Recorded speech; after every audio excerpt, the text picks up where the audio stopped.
Sí, Sí, señor. señora. Sí, perfectamente. Listo. Bueno, Caro, te voy a pedir porfa que me ayudes a pasar las diapositivas. Entonces, esta es la lección 5 del temario que la iglesia ha dispuesto para, o que el Señor nos ha regalado para equiparnos a todos. Se llama la ley del lenguaje y las palabras claves son palabras comunes y claras. ¿Porfis pasas, Caro? Bueno, ¿qué dice esta ley? El lenguaje usado para enseñar debe ser común entre el maestro y el alumno. Y vamos a recordar esta lección por dos palabras claves, que es lenguaje claro y común. Pasa, porfa, mi Caro.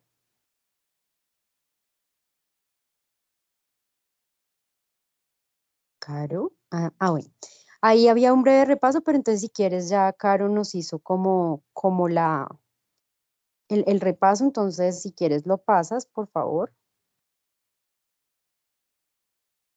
Bueno, ¿qué significa esta ley? Como podemos ver, hay dos personas que están interactuando. ¿Quiénes son? El maestro y el alumno. Y esta ley nos habla del lenguaje como un vehículo entre el pensamiento, un vínculo entre el pensamiento. ¿Qué significa? Pues que nosotros generalmente no podríamos comunicar nuestros pensamientos a nuestros alumnos sin palabras. Entonces ahí vemos una persona que está comunicando y una persona que está recibiendo y está aprendiendo.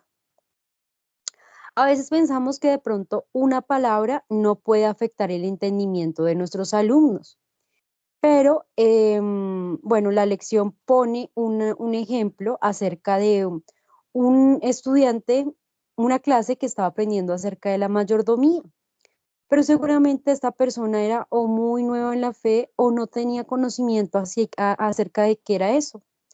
El maestro empezó a hablar de la mayordomía y terminó la clase y este alumno nunca entendió qué era la mayordomía porque no sabía su significado. Debemos entender que la mayoría de palabras tienen más de un significado. Debemos procurar que nuestros alumnos realmente entiendan el significado que el contexto bíblico está queriendo transmitir. No es lo mismo hablar del cortejo, por ejemplo, en la época donde la escritura mostraba cómo un hombre se acercaba con el fin de buscar una esposa para el matrimonio, que hablarlo en nuestro contexto histórico actual. ¿Qué significa eso en resumen? Que sin palabras no podemos comunicar nuestros pensamientos a los alumnos. Caro, porfa, pasa la diapositiva. Vamos a ver dos tipos de vocabularios, un vocabulario general y un vocabulario especial de la Biblia. Y hay una lección muy interesante y es, bueno, cuando a nosotros nos dicen, bueno, una llave, nosotros ¿qué podemos llegar a imaginarnos? Puede ser que me estén diciendo acerca de la llave del agua, una llave para abrir la puerta, una llave que conocemos como una herramienta, pero si es un profesor de matemáticas quien la está utilizando, la llave o los corchetes también se utilizan en expresiones matemáticas. Si le dijéramos a un niño, tráeme la llave, a un niño de 5 años de edad, pues lo normal seguramente es que él solamente conozca la primera imagen o la segunda, y él nos va a traer exactamente lo que nosotros le decimos. Si nosotros ignoramos las distintas interpretaciones que este niño puede tener. Así pues, que realmente nosotros no deberíamos usar un lenguaje tan técnico en la lección o tan, digamos, como nosotros lo utilizamos teológicamente, sino que debemos buscar qué tipo de vocabulario también emplear según su edad, según cómo ellos hablan, cuál es el mejor lenguaje o la mejor manera de comunicar a través de palabras muy sencillas lo que nosotros les queremos transmitir. Bueno, Caro, pasas por favor la diapositiva. Y si vamos bueno, digamos que la comunicación tiene una doble dirección. Como aprendíamos en la primera ley, el maestro conoce lo que ha de enseñar, el maestro está transmitiendo un conocimiento, pero el alumno no es alguien pasivo que sencillamente está almacenando información. Él también debe mostrar interés en lo que ha de aprender. Así pues, este lenguaje se comunica en dos direcciones, del alumno al maestro y del maestro al alumno. Bueno, antes de ver el vocabulario especial de la Biblia, quisiera que por favor alguna hermana o hermano nos pudiera contar qué piensa, perdón, ¿realmente ustedes piensan que los maestros orientan la comunicación en dos direcciones? ¿O a veces esa comunicación o ese lenguaje solamente va en una dirección del maestro del alumno? ¿Y por qué? ¿Quién quiere responder, por favor?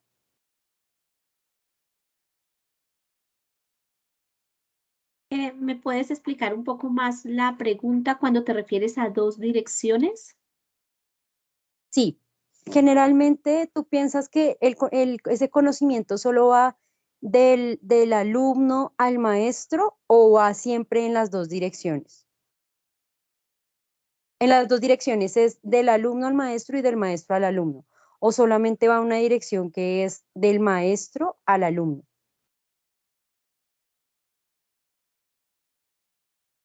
Pues yo creo que debe ir en las dos direcciones en una clase. Pero en la mayoría de, digamos en la vida real, ¿cómo crees que está operando esa comunicación? Generalmente los maestros tienden a tener unas clases magistrales en donde el único que Exactamente, habla es él. Entonces se ve exacto, una sola vía. El maestro solo hable y hable y hable y el estudiante como alguien pasivo que solo escucha, escucha, escucha, que es lo que hemos estado hablando exactamente. en anteriores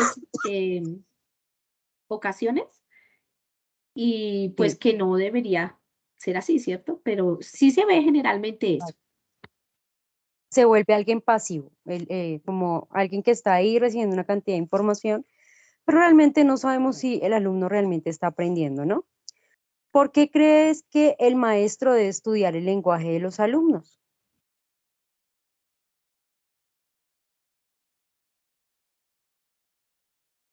¿Me lo preguntas a mí o a cualquiera que esté aquí? Sí, a cualquier hermano.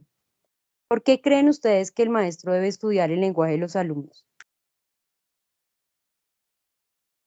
Bueno, yo doy oportunidad a que otros participen.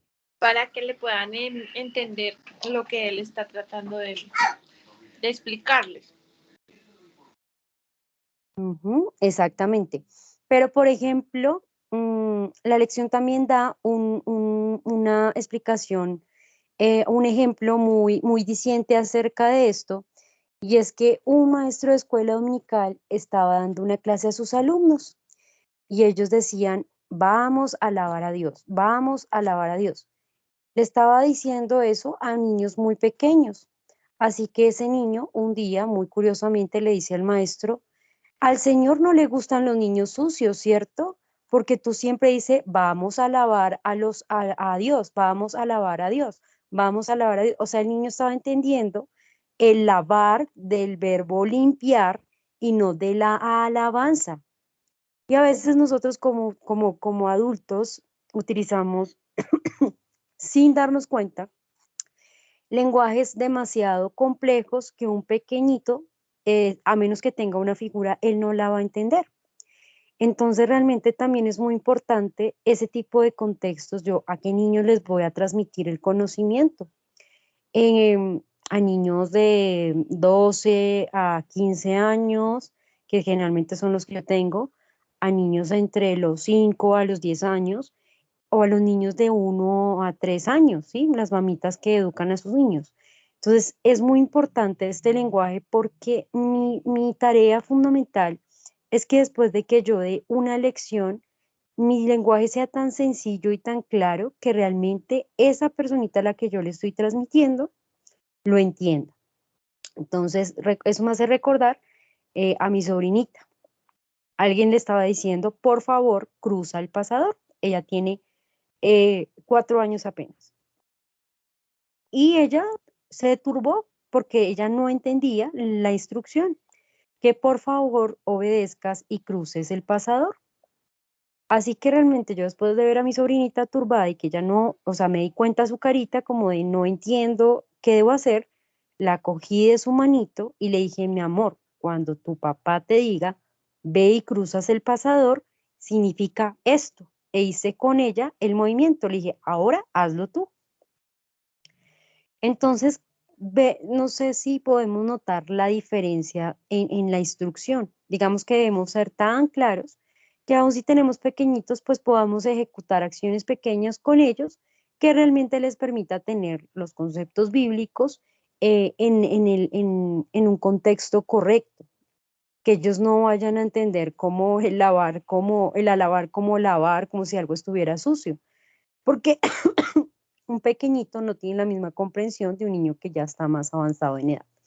Por eso es muy importante que en la medida que nos relacionamos con los pequeñitos, empecemos a ver qué palabras ellos utilizan. Pueda que su vocabulario no sea tan amplio como el de nosotros. Entonces a veces nosotros cuando estudiamos teología, pues entonces nos volvemos tan técnicos que entonces transmitimos de esa manera la lección y puede hacer que el pequeñito o el grandecito no esté entendiendo. ¿Listo? Bueno, el vocabulario especial de la Biblia. Digamos que había una tarea muy importante y era hacer una lista de 10 palabras que los niños de 8 a 10 años no entendieran y otras 10 palabras que probablemente los no creyentes no entendieran. Y digamos que siento que para mí fue bastante aleccionador en el sentido que a veces nosotros nos olvidamos cuánta paciencia el Señor ha tenido con nosotros, porque obviamente cuando nosotros llegamos a los pies de Cristo, no teníamos el conocimiento que tenemos en este momento. Y a veces incluso cuando compartimos nuestra fe, utilizamos un lenguaje tan técnico que el no creyente queda como que, ¿qué Cristo hizo? ¿Qué? O sea, pero no entiendo. Y a veces en la sencillez también está como la belleza y pues realmente nuestro mayor ruego es que realmente el Espíritu Santo del Señor use esa pequeña, esa palabra poderosa del Señor, pero ese pequeño esfuerzo para realmente ganar almas para Cristo, con la plena confianza que el Señor tiene poder para hacerlo. Entonces, dentro de las palabras que yo elegí, están, por ejemplo, de niños de 8 a 10 años, ellos no entendieran, por ejemplo, qué es expiación. Entonces uno le podría decir, no, es que Cristo hizo expiación por nuestros pecados, Cristo hizo expiación, o holocausto. Y entonces los profetas ofrecieron holocausto y ellos, pero ¿qué es holocausto? Glorificación, por ejemplo, elección, una palabra tan maravillosa y muy importante que realmente en la medida que avanzamos la vida cristiana, es la elección realmente la que anima nuestra fe, el sabernos amados desde antes de la fundación del mundo, el de antes que nosotros hubiéramos hecho algo bueno o malo, por un Dios que decidió amarnos incondicionalmente, eso alienta mucho la fe también de nosotros y seguramente un pequeñito también, pero pues obviamente no se lo podemos hablar así como, y acuérdate de la lección porque probablemente él no lo sepa y pueda entenderlo como lección o otro tipo de cosa. Santificación, por ejemplo, es algo que muchas veces, perdón, ni siquiera nuestros jóvenes entienden a la profundidad que la escritura realmente utiliza este término, o justificación, o sea, ¿cómo le vamos a decir a un niño y alentarlo? De pronto un joven se acerca y te dice, no, me pequé horrible contra el Señor, me voy a condenar, terrible. O sea, ¿cómo tú también como maestro dices, pero Cristo es nuestra justicia? O sea, ¿cómo tú le vas a decir esto de la justificación? Caída, por ejemplo, la caída, digamos, yo a veces utilizo mucho esa palabra, y no, y cuando ocurrió la caída, imagínate un niño de 8 a 10 años, él entenderá la caída como que se cayó mi mamá, o cosas de esa. Mujer extraña, por ejemplo, esa palabra. La misma palabra evangelio. A veces los pequeñitos, los grandes no entienden qué es el evangelio. Y la vida de un cristiano se sustenta porque Cristo es el autor y realmente, o sea, Él es el que inicia la fe y Él es el que culmina su perfecta obra. Y cuán importante también es que los niños hallen descanso realmente en la obra de Cristo, en que se sepan justos y que, como dice la palabra del Señor, que hemos sido hechos perfectos. Eso lo dice en Hebreos. Y ahora hemos sido hechos por la obra de Cristo perfectos. O sea,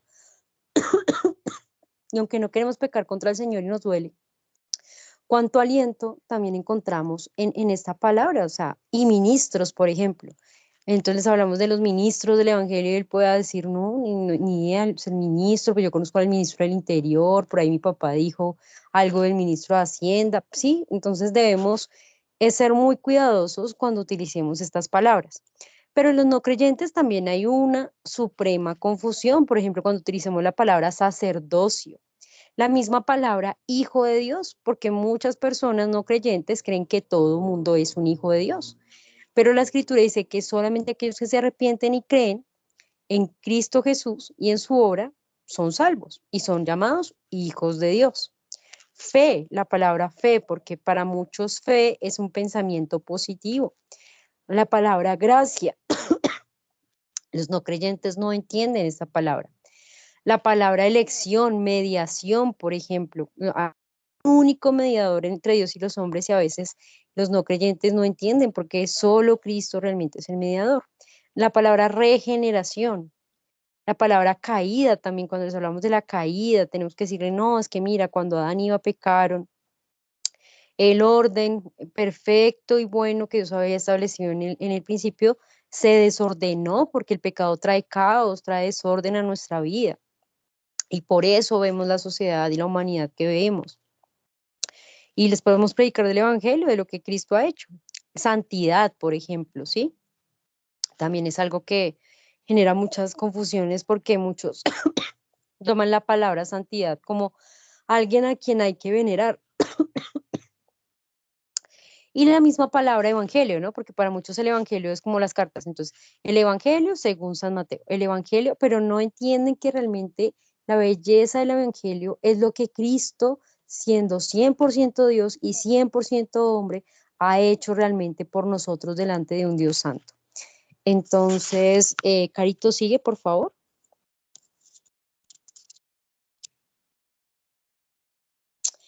Bueno, a veces la Biblia usa palabras comunes, pero con un significado especial en el contexto bíblico. Em, por ejemplo, la palabra anciano. Entonces, si uno le dice al niño, ¿tú entiendes lo que significa el anciano? Entonces él dice, sí, es mi abuelo. O te puede decir sí y no te responde quién es. Pero entonces dice, dime quién es un anciano. Entonces te puede decir, no, es mi abuelo. Entonces ahí es una oportunidad para que tú le digas, no, mira, en el contexto de la escritura se refiere a alguien que tiene gobierno en la iglesia.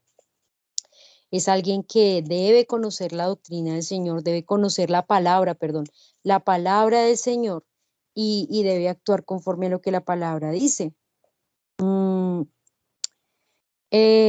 Si ellos no lo entienden, pues debe sustituirse por algo más entendible. Digamos, como yo hice lo de la llave, puede ser un dibujo u otra ilustración para que realmente vean lo que eso significa. Y ellos no vayan a tener palabras equivocadas, perdón, ideas equivocadas. Por ejemplo, si pensáramos en la palabra reprobado, vemos que es una palabra común. Si se lo decimos a un alumno de nuestra escuela primaria, él pensaría como alguien que no pasó el año o aprobó su materia. Pero quiero que por favor veamos, por favor, quién quiere leer Romanos 1 del 28 a 32 y quién quiere leer Tito 1, 16.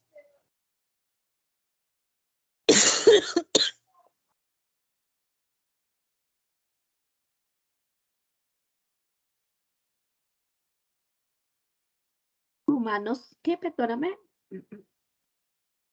Romanos 1 del 28 al 32 y Tito 1:16. Yo ya tengo aquí Romanos. Perfecto. Romanos. Sí. ¿Y quién Ya me yo puede tengo ayudar, acá. por favor, con Tito? Gracias, Uno, Alba, muchas sí. gracias. Bueno, entonces empecemos con Romanos. Dice así, Romanos 1 del 28 al 32. Y como ellos no tuvieron a bien reconocer a Dios, Dios los entregó a una mente depravada para que hicieran las cosas que no convienen, estando llenos de toda injusticia, maldad, avaricia y malicia, colmados de envidia, homicidios, pleitos, engaños y malignidad. Son chismosos, detractores, aborrecedores de Dios, insolentes, soberbios, jactanciosos, inventores de lo malo, desobedientes a los padres, sin entendimiento, indignos de confianza, sin amor, despiadados, los cuales, aunque no conocen el decreto de Dios que los que practican tales cosas son dignos de muerte, no solo las hacen, sino que también dan su aprobación a los que las practican.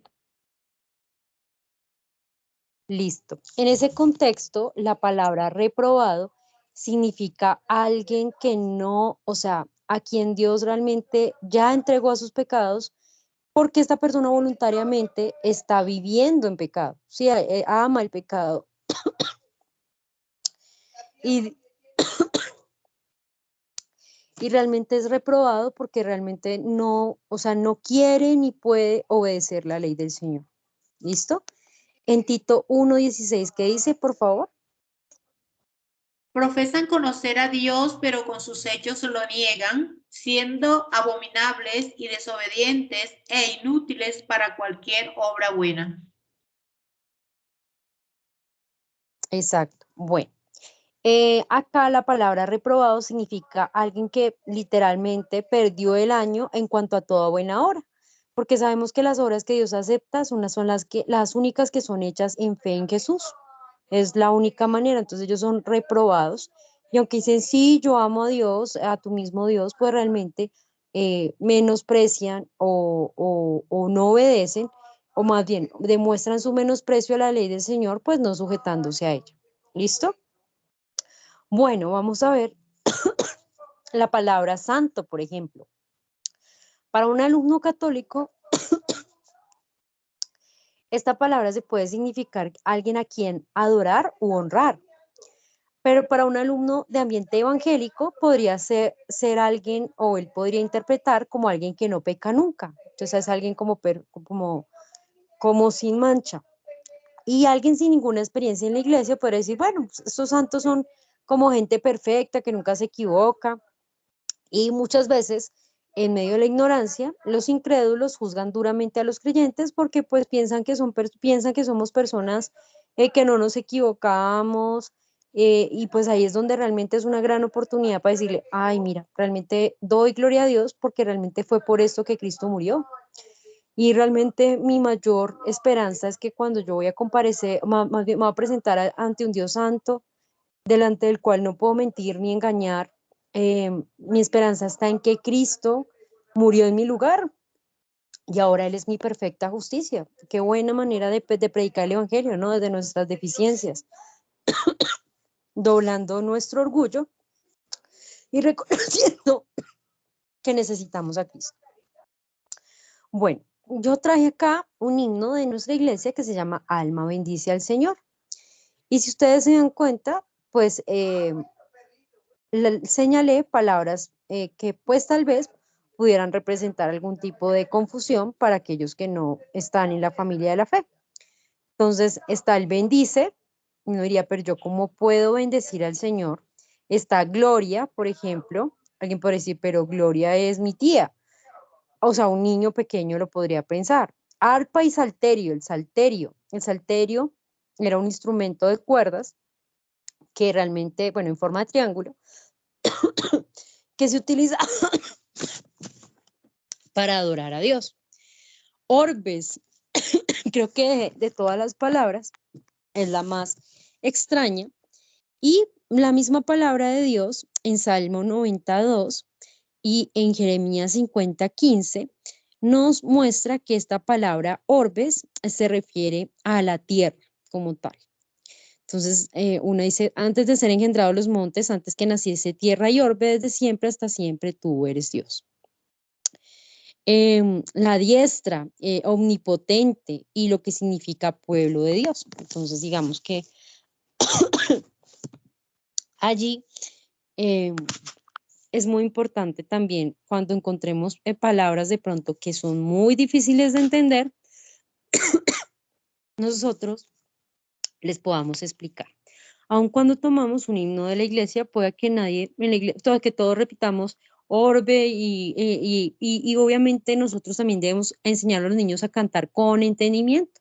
Hay maestros, por ejemplo, como Carito, que el Señor, perdón, les dio grandes dones para la música y a través de la música enseñan. Y qué bueno también que los niños sepan y entiendan también lo que ellos están cantando, que los papitos en medio de la adoración familiar, si meten música en medio, enseñen a los niños, mira hijo, o sea, mira lo que dice el himno, cuánta esperanza debe traer a nuestras almas lo que Cristo ha hecho. Em, o cuando cantamos Castillo Fuerte es nuestro Dios, ¿no? Es impresionante, o sea, yo creo que aún el más deprimido de nosotros se levanta con Castillo Fuerte porque nuestro Dios es una roca alta, un refugio seguro y todo lo que la palabra. Y, perdón, expresa. Así pues, cuando encontremos palabras como tabernáculo o palabras con un vocabulario demasiado difícil, nosotros debemos buscar que las personas que nos están escuchando para aprender realmente entiendan lo que, lo que estamos enseñándoles. Carito, ¿sigues, por favor?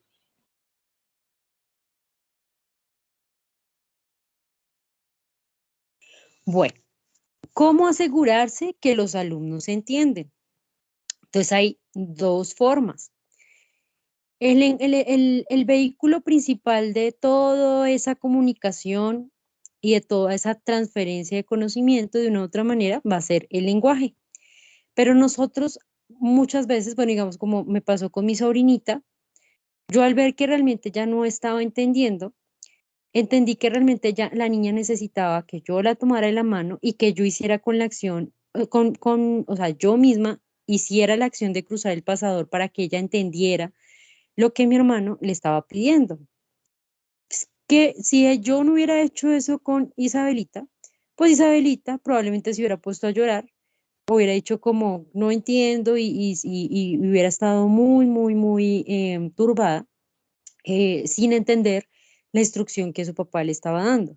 Y que realmente ella no estaba desobedeciendo por desobediente, sino porque no estaba entendiendo la instrucción. Así que muchas veces esas reacciones de un niño puede reaccionar, por ejemplo, cuando se ponen a jugar. Yo tengo alumnos grandes, pero recuerdo que la vez pasada dos de mis estudiantes se pusieron a jugar en la clase y se pusieron a bromear. Así que me pareció una muy buena oportunidad para aplicar la segunda técnica, que era la participación, y era preguntarles acerca de la lección. O muchas veces el niño puede sencillamente estar mirando al infinito y más allá. Entonces, realmente puede que él esté con su rostro, o sea, como que su cuerpo esté allí, pero su mente esté. Así que es muy importante que siempre estemos atentos a nuestro contexto y estemos pues rogándole al Señor que Él nos dé sabiduría para realmente abordar. O puede que un niño nos muestre una conducta muy rebelde. Yo tuve una experiencia con jóvenes, sobre todo, y realmente, bueno, algo que eso también es muy importante en las lecciones siempre es orar. Orar porque el único que te puede dar sabiduría previo a la lección, durante la lección y después de la lección es el Señor. Sería muy nefasto, maestros, que nosotros regañáramos a un niño que está necesitado de atención. Así que realmente el Señor me había dado sabiduría y ese día yo me di cuenta que mi estudiante que siempre se había caracterizado por ser un niño súper cumplido, súper responsable, estaba en un estado de rebeldía, que no quería nada, em, y realmente me inquieté. Y cuando terminó, yo no le dije nada en la clase, pero cuando terminó la clase, le dije, ven, quiero saber qué pasa. Y le hablé acerca de Cristo realmente, de lo que Cristo había hecho. El Señor trajo la escritura realmente a mi mente, a mi corazón, y realmente este niño se arrepintió ahí mismo de su rebelión, me contó algo que estaba ocurriendo y realmente también posteriormente me dio gracias y me dijo, gracias por tus palabras, porque realmente las necesitaba. Entonces, qué bueno que nosotros también no solo nos dediquemos a hacer como, ay, esta es la lección y ya, entonces ya la transmití, entonces me voy a dedicar a transmitir, sino que realmente aún aprendamos del ejemplo del Señor. Cristo se involucraba con sus discípulos. Él miraba si tenían hambre, si tenían sed, y realmente al estar lleno del Espíritu del Señor, el Señor siempre sabía qué hacer. Nosotros, muy tristemente, somos pecadores, así que realmente necesitamos estar en oración también, em, para que realmente cuando lleguen a cometer el error de lastimar el corazón de un niño, sino más bien que el Señor nos dé sabiduría también para alentarlo. Puede ser que esté teniendo una crisis de fe. Nuestros jóvenes tienen crisis de fe, porque todo el tiempo el mundo les transmite mentiras. Y él me habló acerca de todas las mentiras que él estaba creyendo. Y yo con la escritura le dije, bueno, ahora que has visto la escritura, ¿qué crees? Realmente, ¿qué es lo que está pasando en tu corazón? Y él terminó reconociendo que realmente estaba creyendo mentiras. Y eso pasa mucho en nuestros adolescentes. Entonces, realmente yo le doy gloria a Dios porque sé que esto no proviene de mí. Si el Señor realmente no me ayudara y no hubiera sido mi ayudador y mi sustentador en ese tiempo, yo hubiera cometido el error de haber gritado a mi estudiante porque sencillamente me estaba estorbando o me estaba interrumpiendo o me estaba retando en mi autoridad como maestra, cuando realmente mi estudiante necesitaba todo mi amor, todo mi cuidado y toda mi atención y necesitaba realmente era alguien que lo escuchara. Entonces eso es súper importante. La participación, entonces, también es una manera. Hay momentos en que ellos sencillamente quieren molestar y es muy bueno hacerle preguntas acerca de la lección. ¿Listo? Carito, sigue, por favor.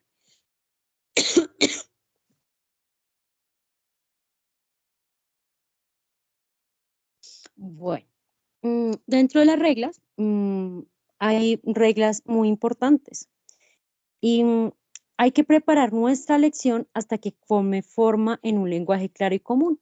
Hay lecciones que son extremadamente largas y digamos, por ejemplo, para poder tomar lo básico de esta lección, lo que yo hice fue tomar los títulos, digamos, principales y tratar de extraer realmente las oraciones más sencillas para transmitirlas a las personas que iban a escuchar. Entonces, preparen esa lección y oren previamente, probablemente pueda ser en el día del Señor, bueno, los que trabajamos, realmente que el día del Señor también pueda ser aprovechado y decir, bueno, ya voy a apartar este tiempo, quiero realmente, Señor, que tú me ayudes, que tú seas mi ánimo, porque pues digamos a veces entre semana, el día a día y pues los roles donde Dios mismo nos ha llamado, pues puede hacer que no nos dé tiempo para preparar una buena lección, pero qué bueno que también en el día del Señor nosotros podamos apartar un tiempo para preparar esas lecciones, para orar, para rogar que realmente Dios bendiga su palabra, porque pues en vano es todo lo que nosotros hacemos si Dios no está en ese lugar, si Dios realmente no está bendiciendo lo que nosotros enseñamos. Hay que usar enunciados cortos y sencillos. Y si el alumno no comprende, es necesario que tú vuelvas a expresarle tu pensamiento. Y si es necesario que tú tiernamente, como hace Jesús todos los días contigo, le enseñes con tu ejemplo lo que tú necesitas que él haga. Generalmente, pues a los pequeñitos va a tocar tomarlos de la mano, como el Señor también tiernamente nos toma cuando somos bastante necios, y enseñarles cómo se ejecuta la lección. Busquen la manera de averiguar en qué forma los alumnos están interpretando las palabras usadas por el maestro. Entonces alguien puede decir en la lección, ven, tú entiendes la palabra holocausto y si alguien en la clase dice no, bueno, vamos a Antes de continuar la lección, explicar este tema de la palabra holocausto.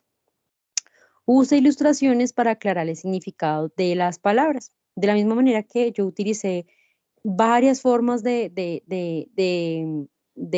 mostré todos los significados que tenía la palabra llave. Muchas veces nosotros necesitamos saber entender en qué contexto se habló. Y si no tenemos claridad, bueno, gracias al Señor, el Señor, como dice su palabra, nos ha dotado de increíbles dones y esos dones pues también son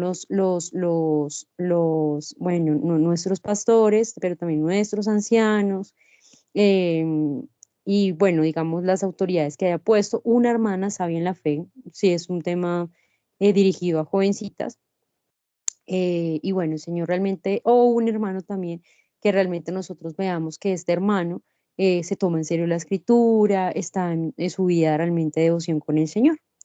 Las violaciones a esta ley es el aparente interés del alumno que engaña al maestro. A veces vemos que los niños nos están mirando fijamente y no nos damos cuenta que probablemente él está pensando es más bien como, ¿y qué me voy a comer en el almuerzo? Mm, y voy a jugar este videojuego. Pueda que él no esté prestando y nos esté engañando, mirándonos siempre y diciendo con la cabeza, sí, sí, sí, pero cuando tú le preguntas, él no está prestando atención a la lección. Los alumnos no siempre piden que se les expliquen las cosas que no entienden. Puede ser por vergüenza, por no quedar mal.